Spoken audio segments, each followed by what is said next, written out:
The devastation was something I never could have imagined. The whole place gave one a most eerie sensation. In the heat of both world wars, Germany seemed unstoppable, but had one problem, which was the Great Britain, an island nation located off the northwestern coast of mainland Europe. Surrounded by water, its natural boundaries included the English Channel to the south, separating it from France, and the North Sea to the east. But did you know? For the period of 30 years, Britain withstood the full force of war and came out undefeated. How did they manage this? Let's find out. One of Britain's greatest advantages was its geography. Technically, as an island nation, Great Britain was surrounded mostly by water. It has always relied on its geography for protection. To the south lay the English Channel, a narrow stretch of sea that's been Britain's first line of defense for centuries. The English Channel had always acted like a natural moat, keeping invaders at bay. Enemies have often gathered, but only few make it across. To the east, the cold and unpredictable North Sea offered another barrier, keeping Britain distant from the mainland. Also, its coastline being rugged and steep isn't the kind of place that's easy to land an army. With towering cliffs and rocky shores, Britain's geography made it a natural fortress. In times of war, these waters and cliffs turned the island into a near impenetrable stronghold, guarding it against threats from the outside. During World War I, German forces swept across Europe, but the English Channel stopped them cold. Crossing those stormy waters was nearly impossible, especially with the Royal Navy patrolling every inch. By World War II, the situation hadn't changed. Hitler's Operation Sea Lion, the invasion of Britain, relied on getting across this stretch of water. But every time his plans advanced, it summed up to no avail. Can you imagine being one of the young sailors in the Royal Navy patrolling these waters? The tension was constant. Every hour, every minute, the fate of the island rested on their shoulders. These men were the first line of defense, and they knew the enemy was waiting just across the water. Another huge advantage they had beside the English Channel was the Royal Navy, the largest and most powerful naval force of its time. For centuries, Britain's empire had been built on naval dominance, and in both world wars, that dominance was put to the ultimate test. The Battle of Jutland in 1916 was one of the largest naval battles of World War I. Though the outcome was indecisive, it proved one thing: the German Navy couldn't defeat Britain at sea.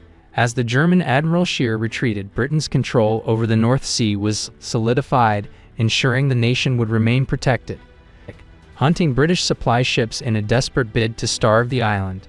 But Britain fought back with convoys, protecting their lifelines through the Battle of the Atlantic.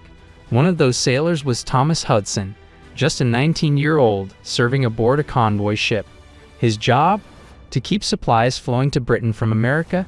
In his journal, Thomas wrote, "The nights were the worst. You'd hear a torpedo hit a ship and, no, some of your mates didn't make it. But we couldn't stop. If we did, Britain would go hungry." The skies became the next battleground. Hitler knew that to invade Britain, he first had to break its spirit from above. Thus began one of the most critical air battles in history, the Battle of Britain. On July 10, 1940, waves of Luftwaffe bombers flew over the English Channel, determined to destroy Britain's air defenses.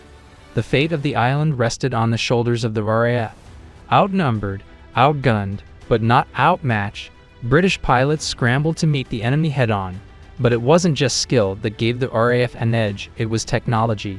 Using radar, Britain could detect incoming Luftwaffe attacks before they reached the coast.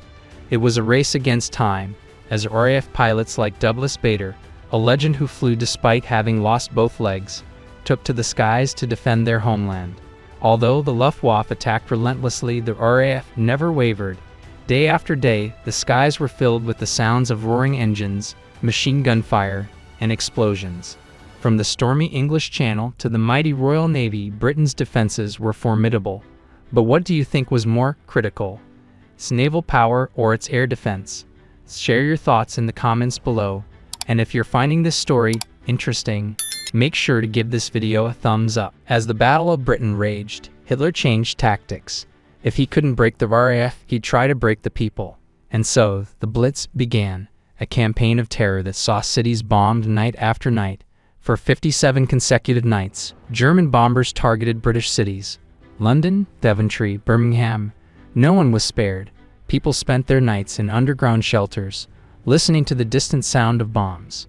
Every morning, they emerged to see their homes, their neighborhoods, in ruins. But despite all that, the British spirit only grew stronger. In cities across the country, families like the Wilsons huddled in air raid shelters each night, and only to return at dawn to clear the wreckage. We just got on with it. While bombers threatened from the skies, another force stood ready to protect Britain from the ground. These weren't professional soldiers. Oh no, they were bakers, teachers, factory workers. The Home Guard, too old or too young to join the army, but not too old to defend their homes. The Home Guard may have been civilians, but their determination made them Britain's last line of defense. As we all know, Britain wasn't fighting alone. During both World Wars, the resources of the British Empire were critical to its survival. Troops, supplies, and financial aid came pouring in from across the globe, from Canada, Australia, New Zealand, and India. By World War II, Britain's alliances extended further. After the attack on Pearl Harbor, the United States entered the war, providing vital military support.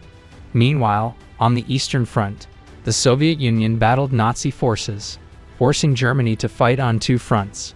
So the question is, how did Britain remain undefeated in both world wars? Well, it wasn't just geography or military might, it was the resilience of its people, the strength of its alliances, and a refusal to surrender, even in the face of overwhelming odds. Britain's resilience through 2 world wars is a testament to its strength and beliefs. But here's another question.